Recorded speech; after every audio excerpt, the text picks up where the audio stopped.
I'm Gab, he's Jules. Blue skies over West London. Blue skies over Cibeles, of course, because Real Madrid have completed their double. It's 15 Champions League titles. I think they've only played 69 of these. Yeah. And Real Madrid have won 15 of them, which 18 is... finals. 18 finals. So they don't lose many finals No, either. Is this completely absurd? Do you know who's second? Who's second in terms of Champions League? Yeah, Milan. Milan with 7, and Bayern and Liverpool on with 6. Yeah, and you know that Carvajal, Nacho, Modric, and Kroos on their own have 6.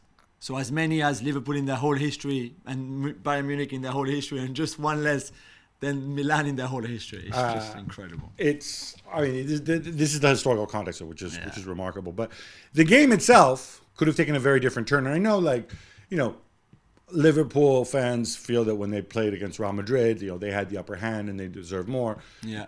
You can make that case, but certainly I don't remember Real Madrid in a final where certainly in the first half, they could have easily been 3-0 down. And they go 3-0 down, I genuinely don't think they're coming back. No, I agree with you. I'm just not really sure what happened in terms of the performance in that first half, the lack of... it seems at times even motivation, ideas, creativity. There was just nothing really in that first half, apart from an amazing Courtois that saved them. The post saved them, even if Fulkrug was slightly offsides. It was just that. They didn't panic, maybe, but they also rode their luck a little bit in those first 45 minutes because they were by far second best against the Dortmund side that prepared really well tactically, were really, really good. The way that Julian Brandt and Sabitzer pushed on Valverde and Kroos. It was just very good from Dortmund. And the Bellingham transition stranded out on the wing. Yeah, Emre Can did really well. Everything was well from Dortmund in that first 45 minutes. I have a friend who's hardcore into his analytics and stuff like that. And I think also has a bit of a German fetish. But he's like, how do Real Madrid do it, right? And how did they do it? How did they manage to come back? And I'm just going to float my theory past them, which is there's statistical variance, right? Mm-hmm. That is a thing. There's a small sample size. And it's referring also to, obviously, to the comebacks against Man City and stuff. This. I mean, they've done this so many times, right? True. So statistical variance, it is a small sample size ultimately, and there might be some regression to the mean ultimately. Yeah.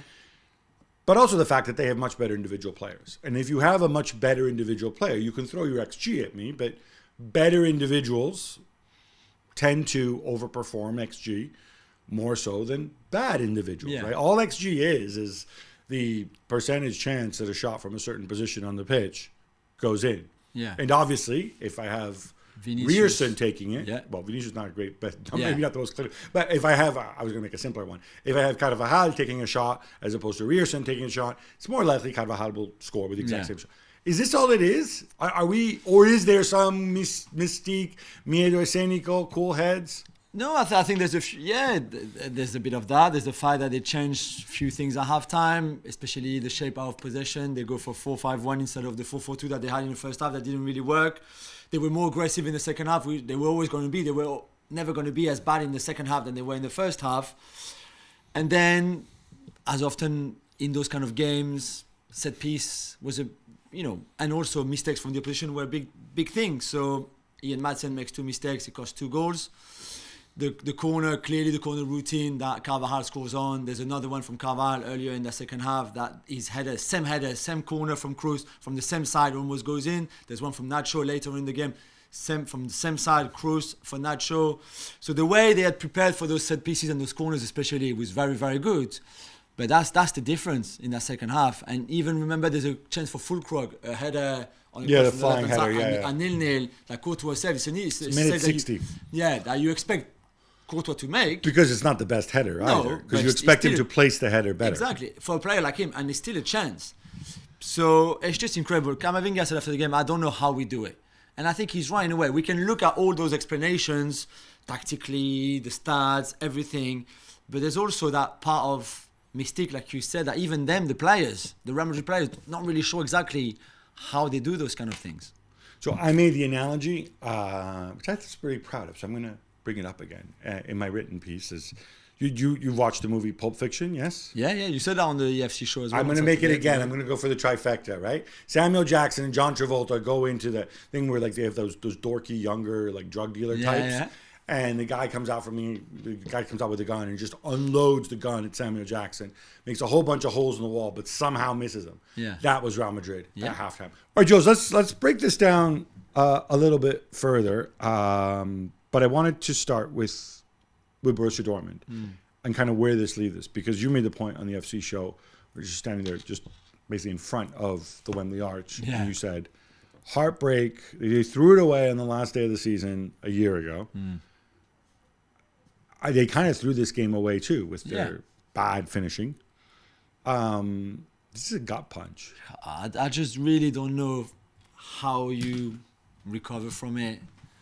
And we said at the end of last season, like, where are they going from now? From losing the Bundesliga title at the last game when they were in control, when they only needed a point, didn't they?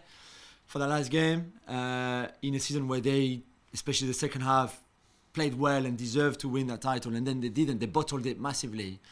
And we said it was going to be very difficult for them to recover from it, and they finished 5th in the Bundesliga this season. So, okay, the Champions League has been great, but the league has been really poor. Probably a bit of a knocking effect of what happened at the end of last season. Because they're not good. The season before, yeah. They've raised their game in certain matches, but this is not. I mean, look, I did this with Rockaway on Thursday when you were away.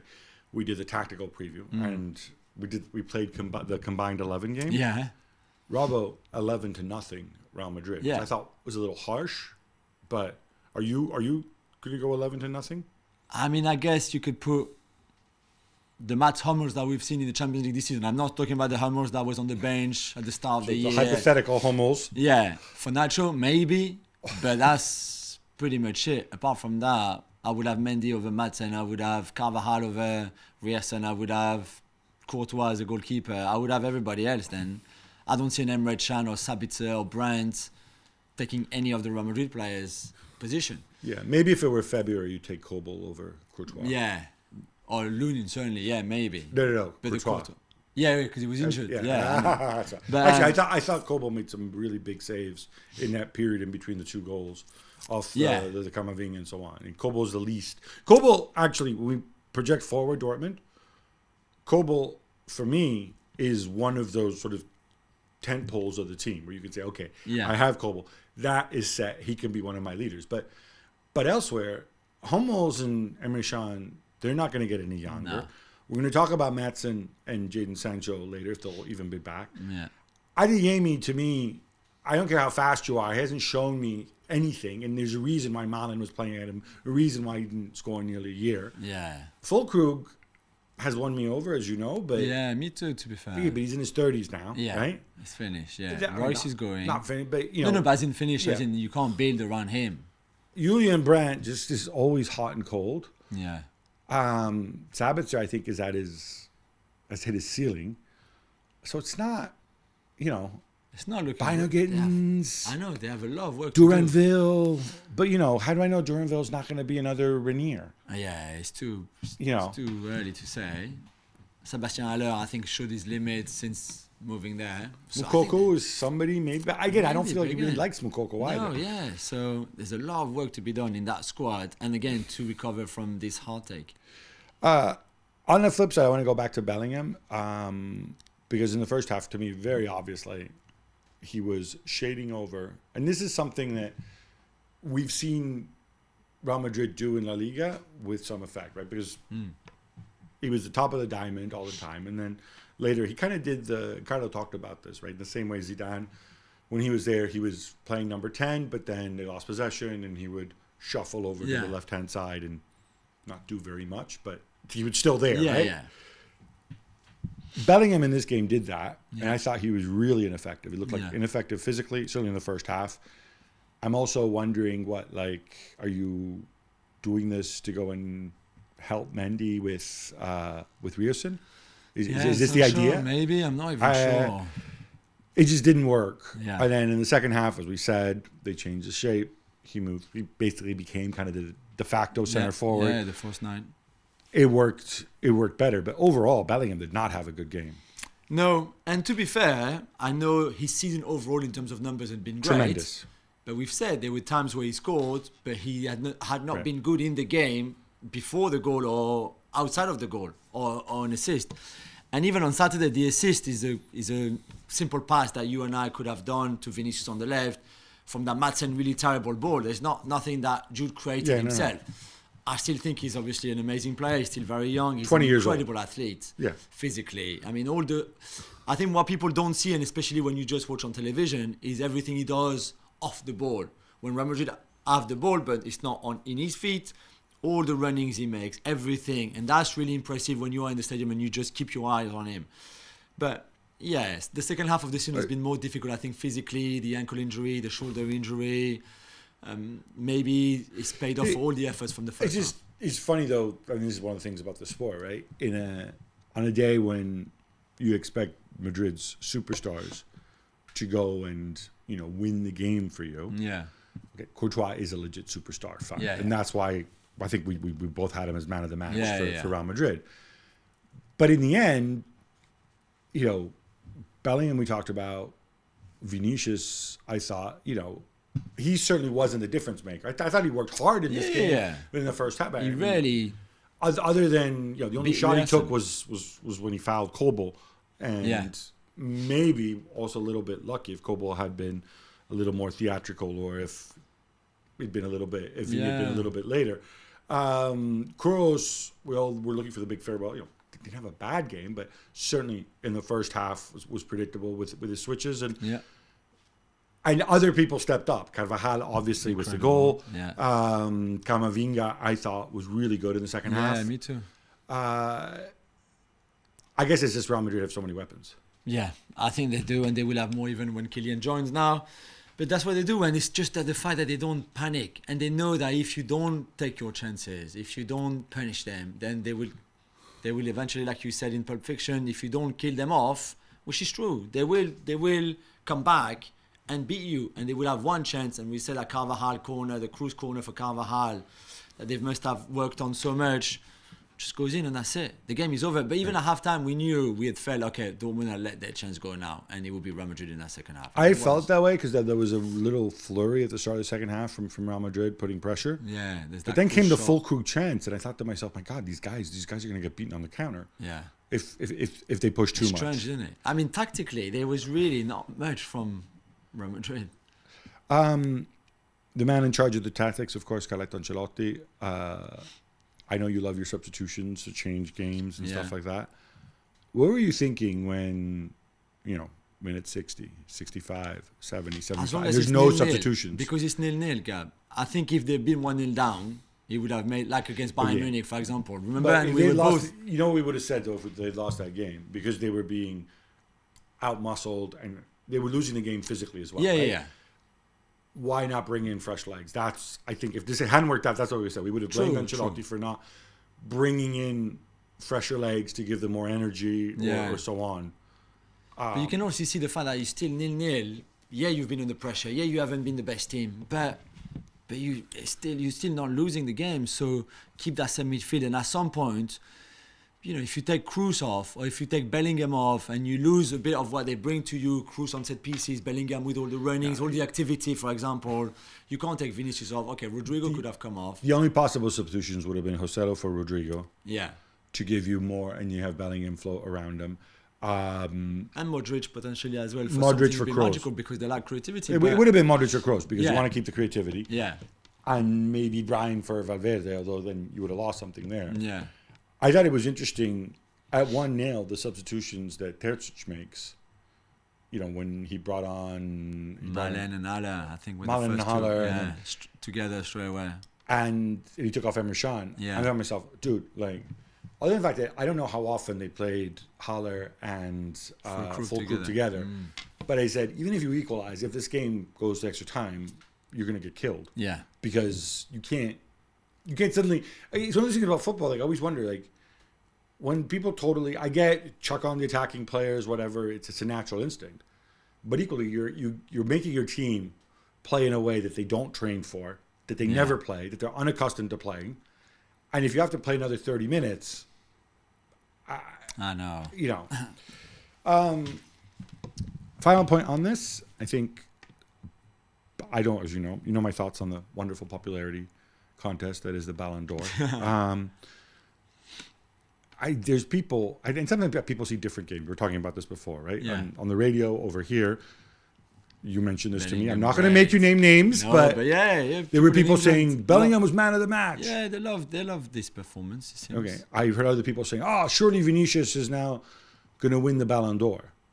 I mean, for me, I've said this before, Vinicius is not top 3 on Real Madrid this season in terms of making a difference. I mean, my top 3 would be over the course of the season, and ultimately that's what gets you to win it. In whatever order you want to put them, would have been Kroos, Rudiger, and Bellingham. I guess he scored in the semi-finals, in the quarter-finals against City. We still have the Copa America and the Euros to come. Yeah, which I think will decide eventually if it's Kylian or Vinicius or Bellingham or Foden. It'll be one of those 4 anyway. Nobody else can win it. You had to get the Kylian references. Yeah, of course. I have to. Because if France win the Euros and he plays well, he's going to win it. If England win it and Foden or Bellingham does well, they're going to win it, one of them two. And if it just goes further to speak to the absurdity of this award. But hey, that's just my I know. Enjoy your Ballon d'Or, folks. All right, enough Champions League final. How about some quick hits instead? Let's go, Gab. No, I tricked you. It's more Champions League final fallout, Jules. After their 15th European Cup, is it true that Kylian Mbappe has signed and will be announced imminently, and a sign of this perhaps, not included in France's squad for the Olympics? Supposedly, this was one of the big sticking points. Yeah, which we kind of knew Real Madrid would not allow him to go to the Olympics, which is a shame, but hey, you have to respect your employer's decision. Do you? I think so. So if you're Mbappe, could you not say, hey, I'm a free agent. As of June 30th, I don't have an employer. I'm going to go to the Olympic team. No. I'm actually being serious. You can't play in the Olympics without a club. You can't. For insurance reason, you cannot play without a club. Okay, I think he's rich enough that he can pay his own insurance for 1 month. Gab, come on, let's go. Let's be serious here. You can't go to the Olympics without a club. You can't do that. If you're Mbappe, you can't say to Real Madrid, wait until 11th of August before I sign for you. It just can't happen. But it would have been nice for them to allow him to go. I can understand why him, Camavinga, Tchouaméni. I can understand why Arsenal didn't let William Saliba go. I can understand why Matistel might not be allowed to go because Saliba's going to play such a huge role for France at the Euros. Well, we don't know that. That's the thing. But you have to make a decision now. That's the only problem. And for Kylian, by the time you listen to the show or watch the show, it might have been announced already, the 5-year contract for a lot of money, the highest earner in the history of Real Madrid. Okay, you stop being disrespectful to Cristiano, but... well, I think it's even more money than Cristiano. But that's only because of inflation. But... why don't they announce this later in the week? At the Champions League final, sink in, more celebrations, and I thought it would be the case. I was always told that would be the case. If they lost the Champions League final, they would announce very quickly. If they win, they let a bit more time. And to be fair, in Spain, they think it's more likely to be around Wednesday, Thursday. We were told it's Monday likely, maybe Tuesday morning. We will have to see it, but it's going to be this week anyway. And I think he's very excited to watch the final.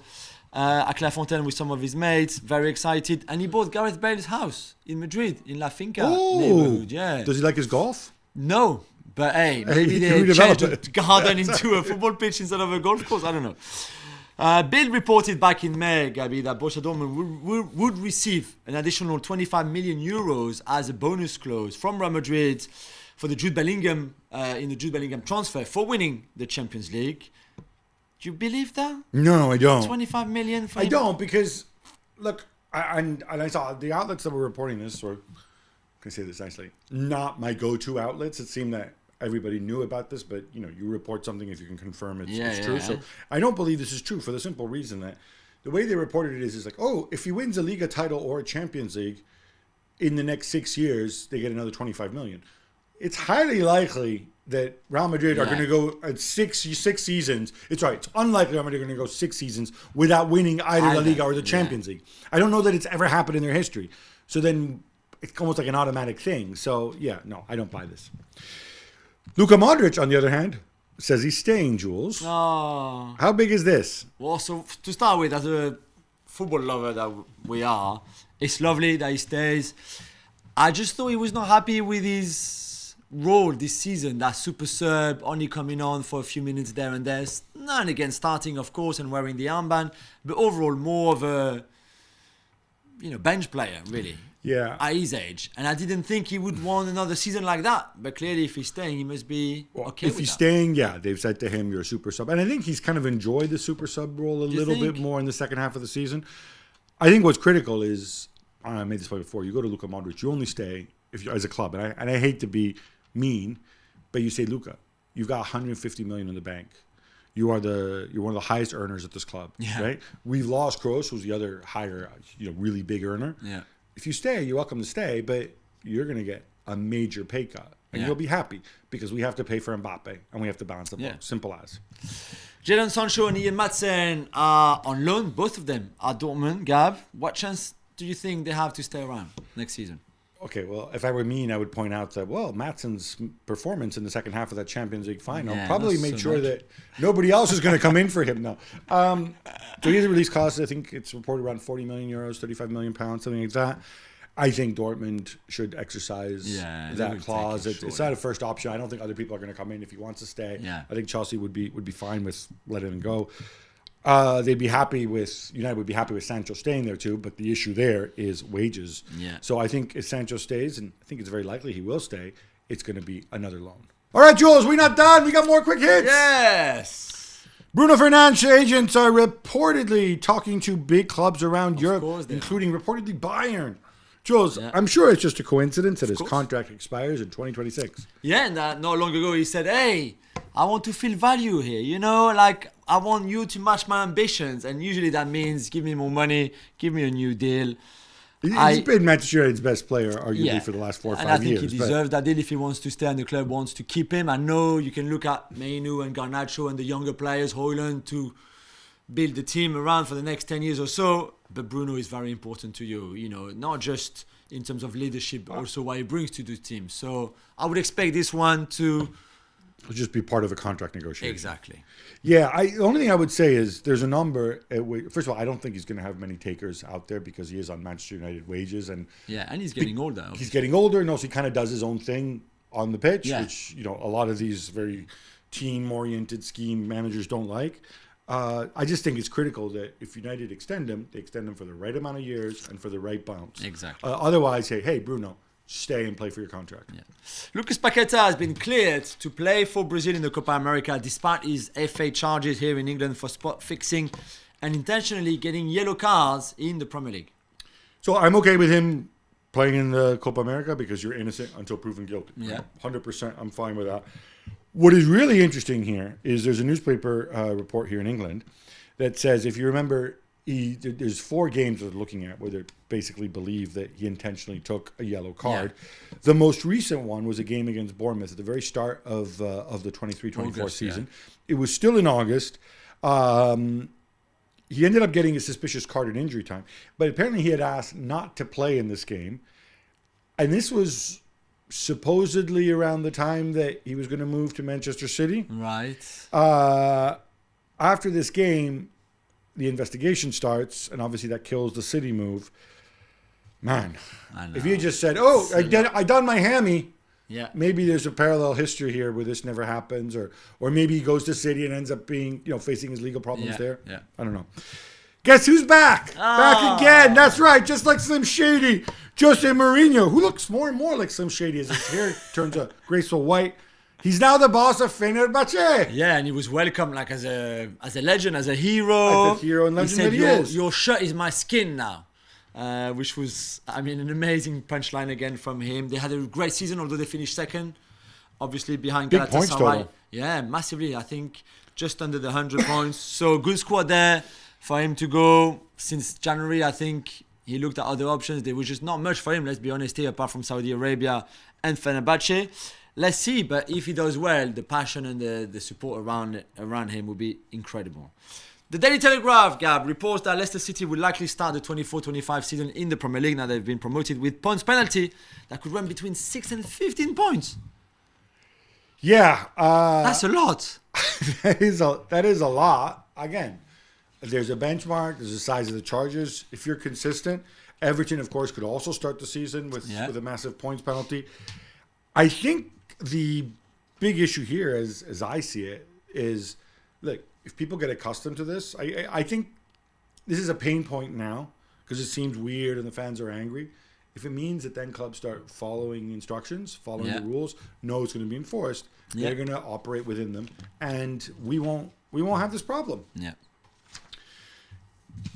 Fabrizio Romano and others reporting that Chelsea will announce Enzo Maresca as their new boss today. Might have happened by the time this show drops. Jules, when you last shared your thoughts on this, it was just possibility. Now it's reality, possibly? Yeah, and I wasn't sure. I mean, we were in agreement, I think, in terms of his own personality and the kind of mentoring that he got from Pep. If going into Chelsea with this heavy structure around and having to be part of this structure was for him or not, he must have thought that it was. I'm very excited, full stop, because I like Maresca as a manager. I think he did some great things at Leicester this season.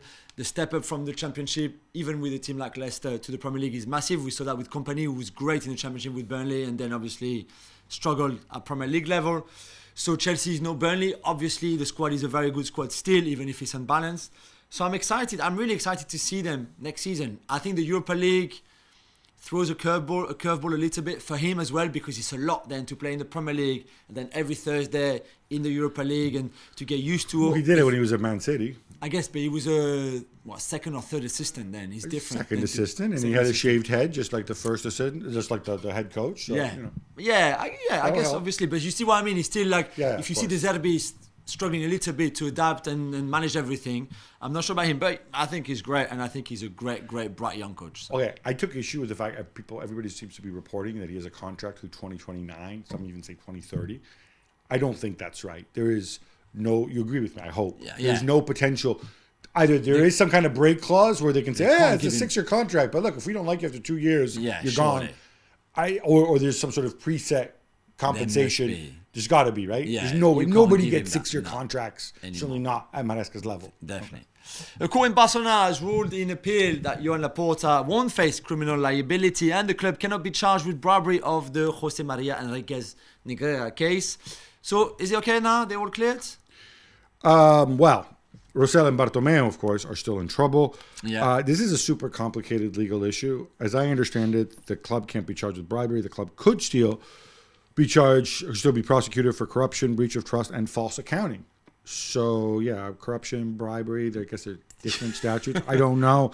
And, of course, they could ultimately face a sporting sanction, too, if they're found guilty. So it's certainly a very messy situation. Jules, I've talked endlessly about Antonio Conte's move to Napoli, so I'll just let you handle this. As we record this, he's in Naples, ready to sign. I love this, although I think it could go badly pretty quickly. You think? Yeah.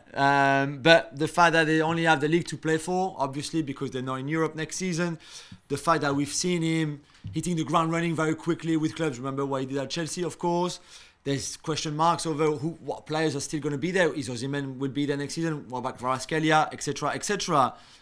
But I just love the fact that he's back in football. That's it. For everything, I just love the fact that he's back in football. It'll be entertaining. I think the plan... It would be very entertaining. I think the fear is that they have to sell Osimhen and Kvaratskhelia. I think they're okay parting with one, but they may end up needing to part with both. UEFA will today confirm that clubs with shared ownership will be allowed to compete in the same UEFA tournament for the 24-25 season, provided they take certain steps, though. So there will still be a few rules. Yeah, so this is just a transition year while they finalize their rules for the future. The idea is the top decision-making executives, it's what they call a blind trust, where they're insulated from the other team. They're not kind of allowed to consult with them, although the owner stays the same, and the owner isn't going to be aware of what they're doing. Obviously, the teams involved are Manchester City and Girona, who will both be in the Champions League, and Manchester United and Nice, who will both be in the Europa League.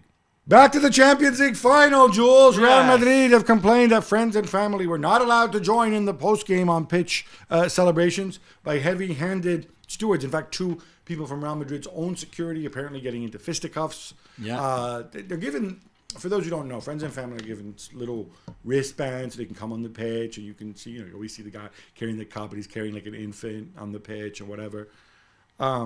Every year they're allowed. the fans and friends and families with the wristbands to go on the pitch. Man City last season, we were there. 2 years ago, we were in Paris. It was the same. So I was even surprised leaving the stadium to see that was not the case, and the players were standing in front of the stands where all their family and friends were, but they were not allowed to come down on the pitch. And I thought, this is weird. And in a way, you take a little bit away from the celebrations, because what you want is, and eventually we saw some families going onto the pitch, the Bellinghams, for example, etc., etc. But you kind of want to share that with them. And if they're like in the stands, in some rows somewhere, it's just not the same. So I thought it was a bit disappointing. I can understand their frustration, certainly. Yeah, we also saw in that game at Wembley 3 pitch invaders and fans trying to break into the ground, both pre-match and during the celebrations without tickets. 53 arrests were made. This is becoming a pattern, though. Yeah, I mean, we obviously happened in Paris, happened at Wembley for the final of Euro 2020. Which who won that? I can't remember. Yeah. No, our producer Freddie, we had a filming location just nearby. You know, he warned us that he said, it seemed to him that a lot of these fans were locals, English, who tried to come in, and they fought with police on horses. Roads were closed off. You got to get the policing right. And this is not on UEFA, it's on local authorities. UEFA obviously can coordinate with them. The one thing that concerns me was the pitch invaders. Apparently, there's a guy on Kick. I'm not often on Kick, the streaming platform. Me neither. Not really my thing, but there's a guy on there named Andre Burim. He used to be on YouTube, but was kicked off there. He promised to pay $300,000 to anybody who invaded invaded the pitch carrying some sort of message from him. Yeah, a T-shirt with his name. This has to stop. This can't be done. Like that guy who came onto the pitch in The those first 2 circumstances, minutes, we had 3 back-to-back. It was ridiculous. Back. It could have been dangerous. It's just stupid. I hate the idea of this guy doing it. I want prison sentences. Yeah. Good week for Saint-Etienne, one of the fallen giants of French football. They're promoted to Ligue 1, and they have new owners. Yeah, incredible promotion playoff against Metz, who were third from bottom in Ligue 1. And Saint-Etienne went through their own playoffs from Ligue 2, the second division. There was a red card after 5 minutes.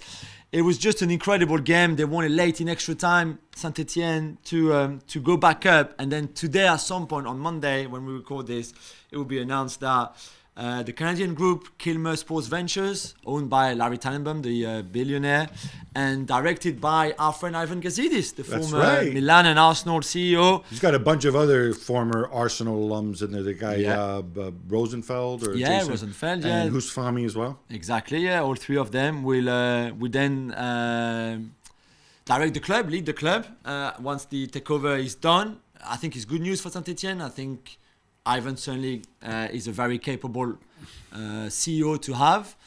And it's even better news that, as well as the takeover, they are also going back to Ligue 1, where they belong, really, after 2 years in the second division. And we got to make this happen. I know I say this, but guys, sponsors, give us money. Sponsor the show so we can go, I want to do a show, Saint-Etienne against Lyon.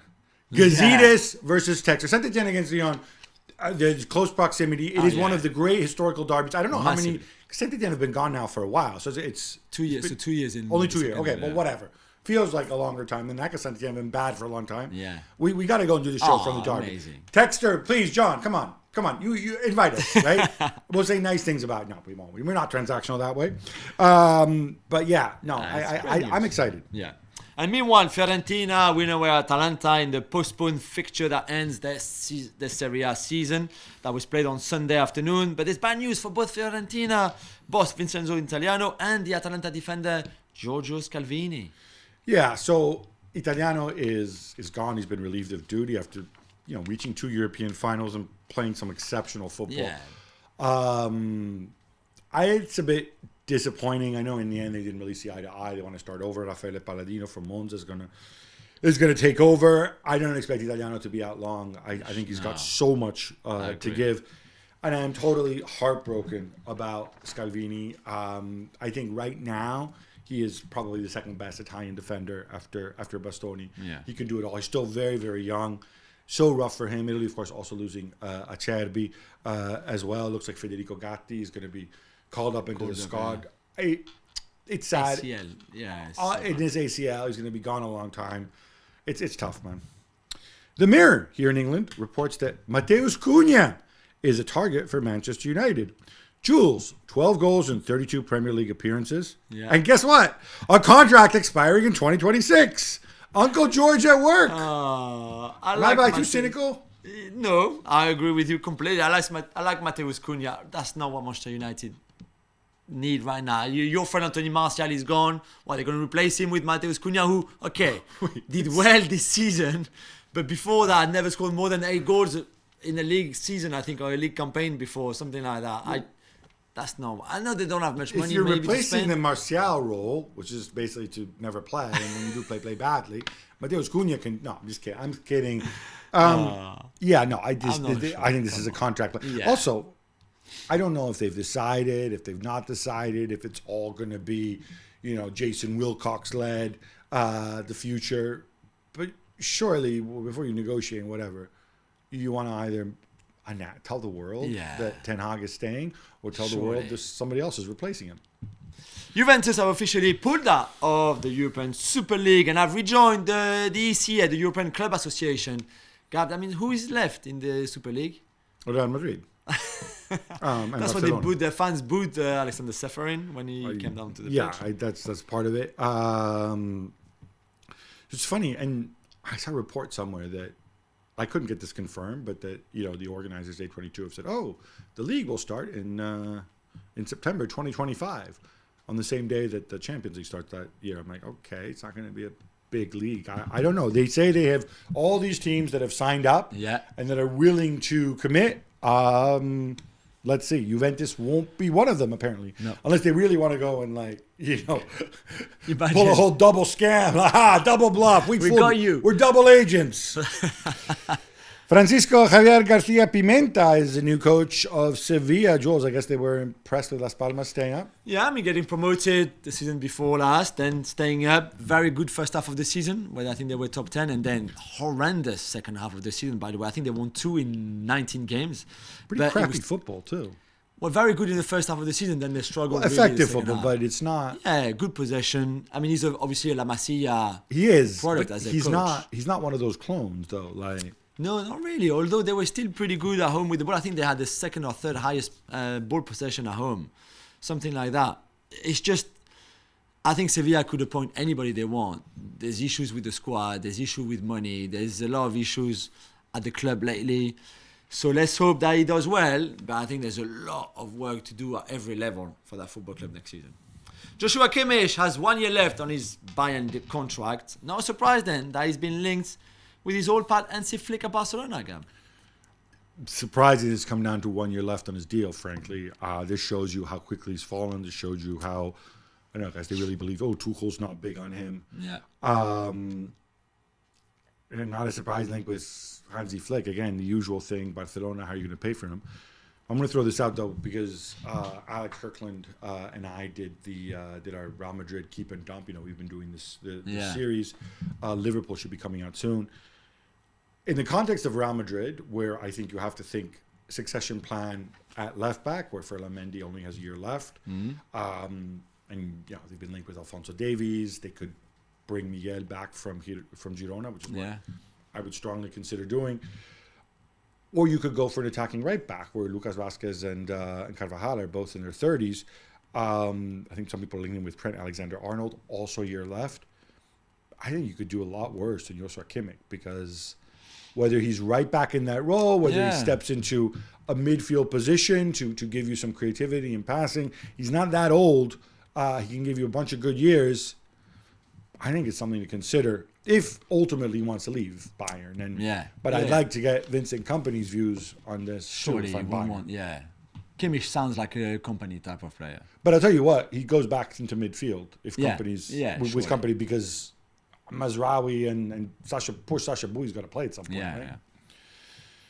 More Barca, Jules. Ansu Fati back from his loan at Brighton insists he's not injured. No. And he's ready to have a great season at Barcelona. Yeah, well, as good as the one he had in Brighton.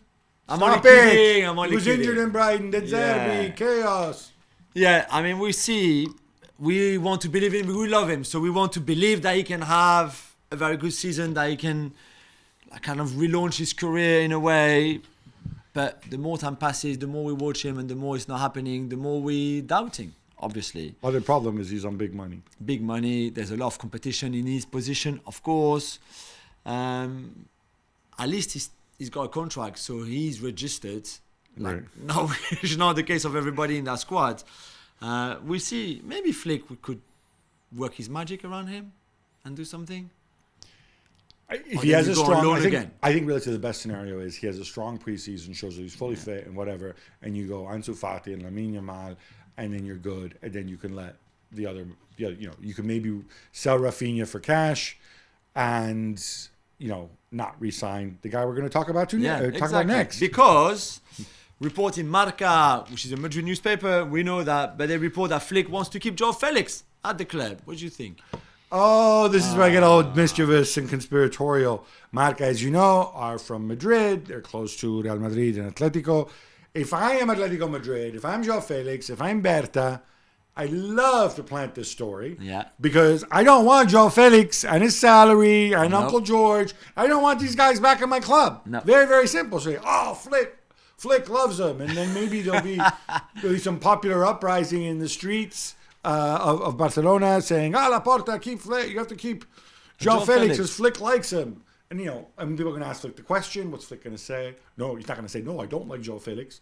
It's an issue. It's an issue. Yeah. For me, personally, it's a non-starter. You do not keep Joao Felix. Yeah. You do not, unless Flick goes to you on your hands and knees and said, hey, I can make this guy live up to his talent. Otherwise, no, you cut him loose because he doesn't fit your brand. He doesn't fit your mold. And he has this big contract with Uncle George attached. Yeah. So, no. Big summer for Emile Smith-Rowe. He has 2 years left on his Arsenal deal and is reportedly being tracked by Barcelona. No, just kidding. We just did so much Barcelona, I thought it's appropriate. Tracked by Fulham. Yeah. Again, another 2026, another big decision to make for Arsenal and a big decision to make for him. Yeah, and I think there's more clubs than just Fulham who are after him, despite not playing much this season. Or last season. Yeah, or last season, more for injury last season. This time, maybe struggling to get into this team that was functioning really well. It's a hard one because he's obviously a boy that went through his Arsenal through and through. But they might need to raise some money to be able to spend in the transfer window. And for that, you might have to sell someone like him or an Nketiah or players like that who don't play much. So we'll have to see. I would have loved to see him a bit more in that kind of number 8 position during the season because I think he could be great in there. What? Declan Rice's position? Yeah, well, that's the thing. But then if he didn't play this season, is he going to play more next season? If he stays, I don't think so. And then he will only have 1 year left on his contract. I think the tricky thing for Arsenal is, it seems crazy to say it's a double-edged sword when your best players never get injured, but they didn't have many injuries last year. No, true. Martin Odegaard and Declan Rice, I think they played almost every game. Yeah. So we didn't get to see him. But you need to have a competent backup to both of them. He can be that, maybe. And Arsenal don't have that because Fabio Vieira, I don't need to. I know he was also injured. I don't need to see much more. He's not going to impersonate Odegaard. Not in my view. Smith-Rowe can also play wide, but Arsenal have 1 billion wingers, so that's not something where you need Smith-Rowe. Yeah. That is the really, really difficult one, and I think this is something where Arteta has to assess him. Well, once Arteta signs his contract, which of course is still up in the air as well, Arteta has to have the confidence to assess him. Okay, based on what I see in training. I maybe if we sign a forward so that Havertz can do the Odegaard thing sometimes when that new forward plays. You have to make that call without having Smith-Rowe perhaps battle tested on the actual pitch. Yeah. That's where you have to make that decision. Venezia back in Serie A after beating Cremonese over 2 legs in the playoffs. Gab, will they step this time? I think it's going to be tough, but hey, they have really solid ownership. They have a good plan. They have extremely cool looking shirts. They have Gianluca Buzio and Tanner Tessman. How about that? And I think there's 9 clubs next season in Serie A owned by Americans, or 8 Americans and 1 Canadian. Yeah, we're turning into the Premier League in that sense, and only in that sense. No, I like it's cool. Like they're always going to have the wonky stadium and whatever. That is part of the charm. They used to be obsessed, build a new one, stadium revenue. Guess what? Ain't going to happen. Deal with what you have. Yeah. Venice doesn't need to sell itself in that way. You got a really good brand. If you're smart about how you operate, you can stay up. Jules, this is a quick hit that got cut a couple weeks ago because you're like, oh, I don't want to talk about Tosin. We had something else going on. I'm glad we didn't. You were right, Jules, because we were talking about how he was about to sign for Newcastle. Yeah. Now he's a free agent. Now we're going to talk about how he's reportedly going to sign for Chelsea as a free agent because Chelsea don't have enough center backs. I mean, they lost Thiago Silva at least, so maybe it's just a replacement. Yeah, so now all they have is Chalobah, Fofana, Badiashile, Disasi. Yeah. But we're Colwill. Colwill. God, you always forget Colwill. And now Tosin. At least. I'm assuming Chalobah will move on. Yeah, you think so. But it must be good to move from Fulham to Chelsea because you don't need to move houses to start with.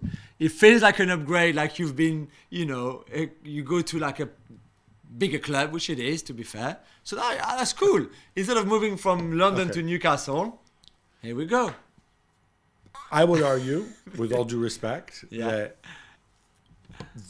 Fofana is virtual at this stage. We have no idea what condition is going to be back if he comes back, right? Yeah. And we know the Fofana 3-4 years ago was really, really good, right?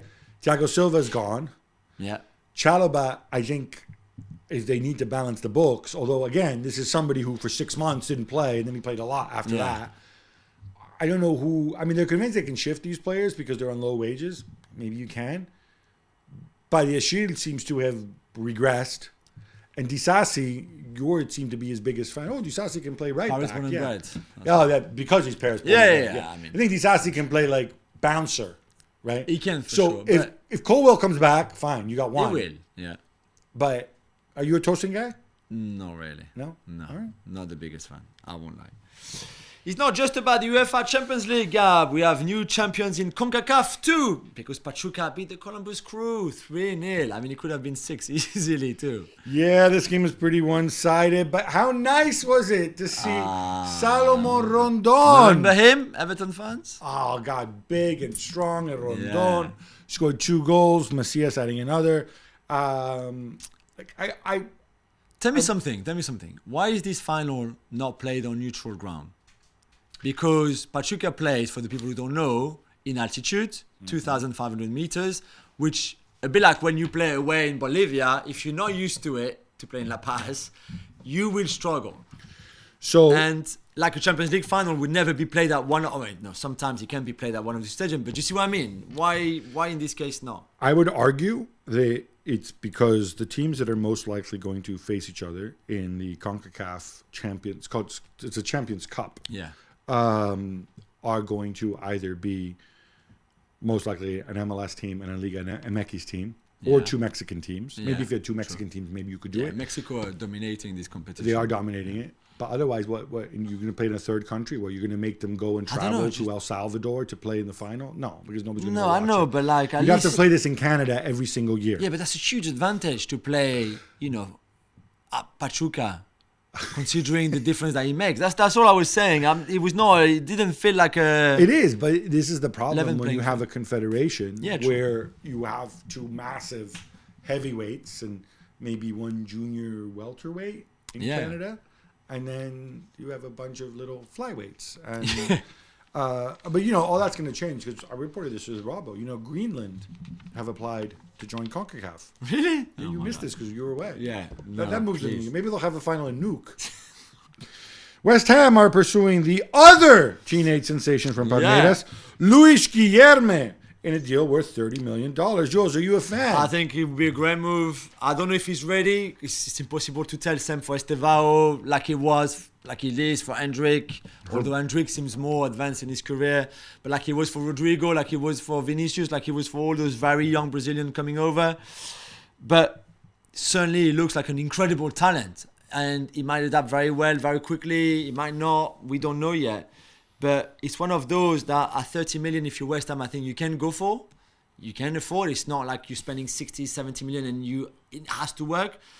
30 million, you can always find a way back to Brazil for him if he's not happy in Europe. But if he's working and you have him for 2-3 years, then you would sell him for far more money than that. So I'm all for those kind of moves, to be fair. Yeah, only thing I would say, and I don't know, if I'm West Ham, I have a major expensive asset there in Lucas Paqueta. Yeah, of course. Which maybe they were hoping to shift, and now it's not going to happen. Yeah. We know that Juventus are looking to shift Weston McKennie this summer, Gab. Is Aston Villa a good destination for him? Well, I think, I know it's really funny because a lot of U.S. men's national team writers and fans pointed out, McKennie played so many minutes for Juve this season. Yeah, he played a lot of minutes in midfield on the Juve team where their best midfielder was suspended for doping violations, and their best young midfielder was suspended for betting violations, and because they don't really have much other money, it just wasn't that much competition in midfield. So I think that's why McKennie played so much. Yeah. He's also one of the higher earners. He's 25 years old. They did offer him a new deal, but I think it's the kind of deal where they wanted him to take a pay cut. Yeah, so massive. He's going to move on. When I look at Villa's midfield, I thought they were undermanned this year, and it showed because Kamara got injured. It just left them McGinn, Douglas Luiz, and our boy Tielemans. Yeah. So they could use another body. I don't know. Nobody's going to think that you're getting Frank Rijkaard here, but he is a guy who will give you a lot of energy, a lot of effort. He's a good kid, presents himself well. 1 year left. I think you can get him at a decent price if you're Villa, and a price that allows you, because they're slightly on the edge with profit and sustainability rules. Maybe you can do that without selling one of your stars. Keylor Navas will leave Paris Saint-Germain, Jules. He's been linked with Leon in Mexico. Yeah, I guess it brings him closer to home and to Costa Rica. It's a good league, Liga MX, as we've been saying many times before. So it makes sense, I think. He can still play as a goalkeeper. He's hardly played the last 2 years, though, but I don't think that's a big problem for him. I would have thought his loan spell at Forest would have put him in the shop window, and no. No, not really. Daichi Kamada has left Lazio and is joining Crystal Palace as a free agent. Yeah, so this, I think, is more about what happened. Like Maurizio Sarri just didn't really get him. Igor Tudor did very little to keep him. And obviously he's worked with Oliver Glasner before at Eintracht and done really, really well with him. So I think this is a really, really good fit. The fact that, Lazio, the way him signing for Lazio was, the way that contract was structured allows him to move on as a free agent. So I think in some ways it's a good deal for both, right? Because he wasn't happy. Again, I think he would have fit Tudor's style, actually, but Tudor, for whatever reason, didn't bend over backwards to keep him. And I think he can do well with Glasner at Palace. Italy will play Portugal in the final of the U17 Euros. Jules, I know you follow this very closely, but what happened to France? They were in the toughest group. They had Did they beat like Portugal like 4-0 or something? Yeah, but they had England, Portugal, and then another tough team to play in their group. It was not good enough. 2 wins and 1 defeat for France. Yeah, I mean, they were knocked out on goal difference, I believe, in that group. It was not all bad. It was just one of those. I saw Italy beating England on penalties. Yeah, with that amazing goal from Pilardi or something like that, the Milan number 10. That was incredible. So this is one to watch if you want to see the future stars of European football.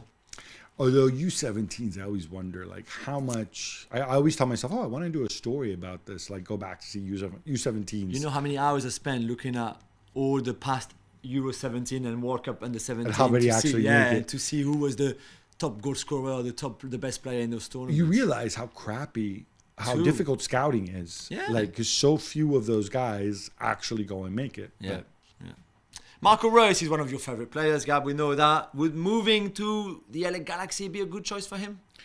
It might actually turn me into a Galaxy fan. Wow. Because another one of my favorite players is there, Maya Yoshida. Of course, yeah, you love it. It's also where, remember Ricky Puig? Of course I remember Ricky Puig. I'm guessing a lot of our listeners, if they don't follow MLS, we're like, hey, he used to be the new phenom from La Masia. What happened to that guy? Yeah. He did not go to Saudi. No. He went to the LA Galaxy and actually has done really well. Still only 24 years old. He might actually, if he wants to be, he might actually be one of those guys who goes to MLS, grows, and then comes back to Europe. Yeah. Possibly, potentially. But he's going to have the honor. He'll be able to tell his grandkids that, hey, I played with Marco Reus, if he indeed signs. Yeah. In the women's games, the French national team beat the English national team. Yeah, massive game in Newcastle, Gab, in the Euros qualifiers, Euro 2025. It's a tough group for that with Sweden and Ireland. And that was the first defeat for England in qualifiers in many, many years. They were 1-0 up after Beth Mead scored, but the French reacted well, to be fair. They were not amazing, but they were solid, and Hervé Renard was very happy to score 2 goals, Katoto with the second one to win in England, in Newcastle, like I said, on Friday night it was. And on Tuesday, so tomorrow as we record this, there's the return fixture, if you want, in those qualifiers in France. But it's group stage. It's not like Yeah. they can knock them out. No, but like group stage, but the reverse fixture of that one. So back-to-back, France against England, if you fancy it, it's going to be pretty good France, as well. England, and Sweden all in the same group. I mean, so like for those who don't know, the women's Euros, not like the men's Euros, where just about everybody qualifies. Yeah, No, yeah. So there's 16 teams. Am I Yeah, right? yeah, exactly. Yeah. So one of them 3 will go up. Oh, well, not qualify. Jules, I was so looking forward to I traveling knew to you Paris to bid for Diego Armando Maradona's 1986 Ballon d'Or Yeah. from some auction house I'd never heard of. But now I won't be able to. I know. This sucks. I know you love your Ballon d'Or, your individual reward. I would have made an exception for Diego Armando Maradona's one. I know. I mean, this is a bit of a mess, really, this story. The ball is there, ready to be auctioned. The Maradona family were not happy with the whole system and the fact that it was going for auction, so they tried to stop it. First, they were not allowed to, then Who they were owns allowed it? to. So know? it's not very clear. So I think the Maradona family said it was stolen or taken away from somewhere, like a museum or something, which is at the heart of the court case, really, around it. So we're not really sure. I mean, I don't think this should be auctioned unless whoever's buying it is to put it somewhere in a museum for everybody to see. So I don't know, somewhere at Boca, somewhere. We know for sure it's his Ballon d'Or because like Cristiano and Messi have a whole bunch of them at home. It's not like the one's gone missing. And say, So, "Oh, look." no, it's definitely his, and it's after the 1986 World Cup. Yeah. Because obviously back then, only European players could win the real Ballon d'Or. European-based players, yeah. European-based players. So that's why I don't know. Apparently, they just don't have a date now where you can go to Paris and bid for it. So it's good. It gives you more time to save money to be able to afford.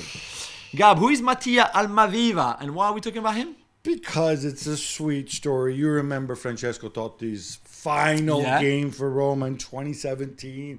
He's in his 40s. He gave this speech about the little child. And then as he goes off the pitch, he takes off his captain's armband and he hands it to what looks like some random 10-year-old kid. But it's not. It's not. The kid is Mattia Almaviva, and he has grown up. He was a guy from Roma's youth academy at the time. Nobody thought he was going to be any good. Nobody knew anything about him because he was only 10 years old. But now he made his first team debut in a friendly match in Australia, as you do, against Milan. So, I don't know. Oh, lovely. Turns out to be really good. Imagine if he becomes the captain one day of the first team. This is going to be referenced over and over and over again. Jules, this brings us to an end. But we have to come back on Thursday because there's so much going on. First friendlies will be coming in.